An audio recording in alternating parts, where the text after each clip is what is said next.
Hello everyone, welcome back to the aspirants invincible YouTube channel. आज हम इस video में बात करने जा रहे हैं मॉनेटरी पॉलिसी फ्रेमवर्क के बारे में। तो monetary policy framework agreement simply एक एग्रीमेंट है आरबीआई और गवर्नमेंट ऑफ इंडिया के बीच में to maintain the price stability as well as the economic growth. तो इकोनॉमिक ग्रोथ के साथ साथ हम प्राइस स्टेबिलिटी को भी मार्केट में कैसे मेंटेन करें, ये एग्रीमेंट हुआ गवर्नमेंट ऑफ इंडिया और आरबीआई के बीच में इन 2015।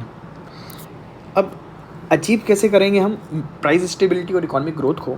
तो आरबीआई और गवर्नमेंट ऑफ इंडिया ने दोनों ने मिलके कुछ टूल्स डिवाइस किए, जैसे कि इन्फ्लेशन टारगेट। इन्फ्लेशन टारगेटिंग का मतलब क्या है कि इन्फ्लेशन को टारगेट किया जाएगा। इन्फ्लेशन को टारगेट क्यों किया जाएगा? इन्फ्लेशन एक हेल्दी रेंज में मेंटेन होना चाहिए जो इकोनॉमिक ग्रोथ को बूस्ट करे, ना कि कस्टमर्स को, कंज्यूमर्स को, कॉमन मैन को परेशान करे।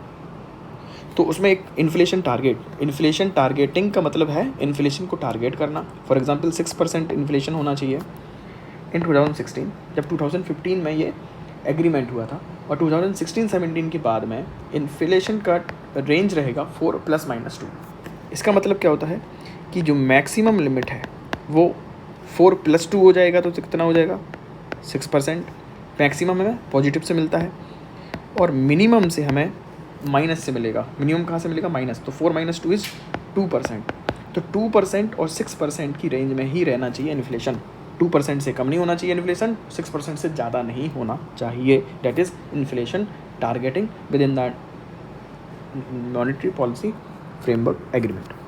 It is decided by government of India along with RBI. तो गवर्नमेंट ऑफ इंडिया का रोल प्ले इसमें ज़्यादा होता है इन्फ्लेशन टारगेटिंग में, डिसाइड करने में। मेंटेन गवर्नमेंट ऑफ इंडिया नहीं करेगी, मेंटेन कौन करेगा? सेंट्रल बैंक यानी आरबीआई। इस केस में मॉनेटरी इन्फ्लेशन टारगेट के लिए आरबीआई को उसको फ्री हैंड दिया गया है कि वह मॉनेटरी पॉलिसी मेज़र अपने अकॉर्डिंग लेगा। उसको जहाँ सही लगेगा, जिस टाइम पे सही लगेगा, पॉलिसी रेट क्या होंगे वो डिसाइड करेगा।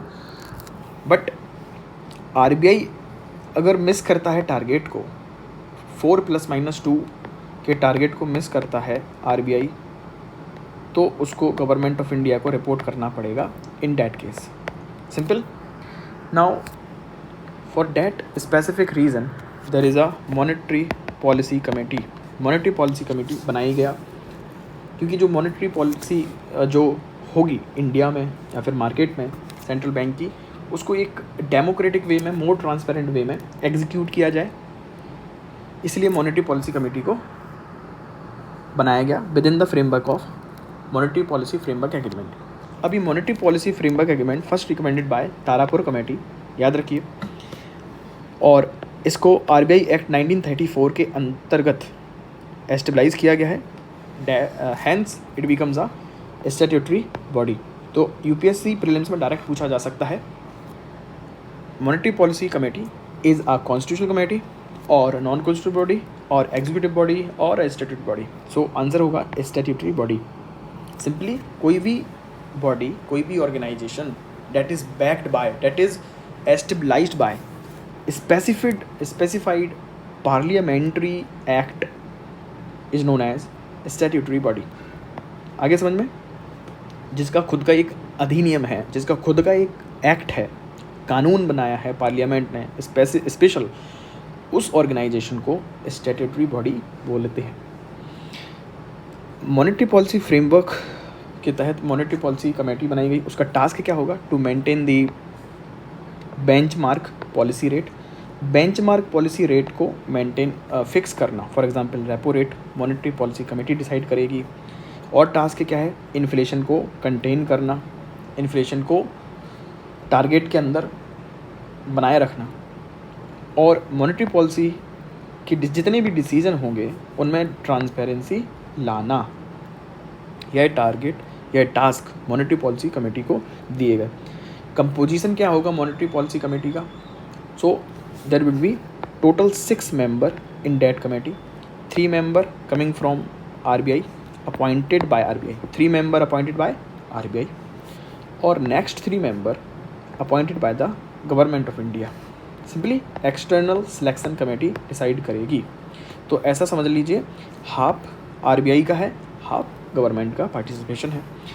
डिसीजन अगर लें, कमेटी डिसीजन कैसे लेगी, तो इससे पहले डिसीजन कैसे लेती थी, means before 2015 signing of the agreement, monetary policy framework agreement, only RBI governor took the decision. But now, after the agreement, RBI governor have only casting vote. Limited role हो गया है RBI governor का, and the decision is taken on the basis of majority decision, majority based. It becomes more democratic. Because collective wisdom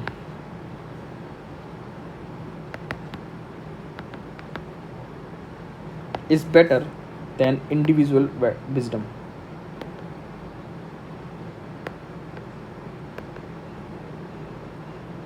ठीक है, collective wisdom को priority दी गई है, preference दी गई है। मेजॉरिटी बेस पर डिसीजन हो गए, सारे मिक्स के सारे मेंबर के, सभी लोगों के एक, सबको एक एक वोट दिया गया है। इतना डिसीजन क्लियर है कि डिसीजन किस तरीके से लिया जाएगा। गवर्नर का क्या रोल रहेगा, आरबीआई गवर्नर का, आरबीआई गवर्नर सिर्फ और सिर्फ कास्टिंग वोट करेगा। कास्टिंग वोट का मतलब होता है इन केस ऑफ टाई, अगर टाई हो गया, 6 मेंबर, 3 मेंबर ने यस बोला, 3 मेंबर ने नो बोला, तब क्या डिसीजन लिया जाएगा, जो आरबीआई गवर्नर बोलेगा फिर वो डिसीजन लिया जाएगा। That is casting vote. Similar vote किसके पास में है, पार्लियामेंट के अंदर, लोकसभा के अंदर, तो आप कमेंट में ज़रूर बताएं। नेक्स्ट जो है उर्जित पटेल कमेटी, इसके लिए बनी गई थी।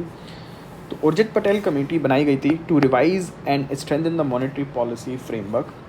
उर्जित पटेल कमेटी ने कुछ रिकमेंडेशन दी थी, मॉनेटरी पॉलिसी फ्रेमवर्क को कैसे स्ट्रेंथ किया जाए। फर्स्ट रिकमेंडेशन था, there should be target over consumer price index instead of wholesale price index. Why, wholesale price index में होलसेल के रेट लिए जाते हैं और ओनली गुड्स को टारगेट किया जाता है। There is no services include in wholesale price index. तो कंज्यूमर प्राइस इंडेक्स एक बेहतर इंडिकेटर है इन्फ्लेशन के लिए, ना कि होलसेल प्राइस इंडेक्स। इसलिए हमें कंज्यूमर प्राइस इंडेक्स को टारगेट करना चाहिए, ये रिकमेंडेड है, उर्जित पटेल कमेटी ने रिकमेंड किया था। Second is control inflation.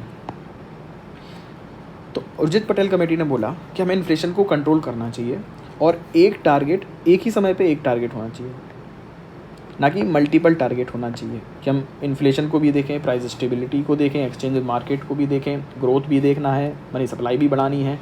इस तरीके से टारगेट ना किया जाए, एक टाइम पर एक ही टारगेट दिया जाए आरबीआई को, और सबसे पहले इन्फ्लेशन को मेंटेन करना चाहिए, इन्फ्लेशन को टारगेट करना चाहिए। तो हमने ये देख लिया inflation targeting 4 ± 2 and define a target for inflation that is done 4% with the bandwidth of ±2%, that becomes 2% to 6%। ये रेंज रहेगी इन्फ्लेशन की इंडिया में, इसको मिस नहीं करना चाहिए according to the monetary policy framework agreement under the inflation targeting. I hope आपको चीज़ें समझ में आई हो, वीडियो अच्छा लगा हो। Please do subscribe the aspirant invincible YouTube channel, और इस टेलीग्राम चैनल को भी आप ज्वाइन कर सकते हैं, ताकि आपको जितने भी स्टडी मटेरियल की ज़रूरत है और मेरे पास जो है मैं आपको प्रोवाइड करा सकूं, बाकी अपडेट कर सकूं, और मुझे डायरेक्ट आप DM यहाँ पे कर सकते हैं। Thank you so much, love you all.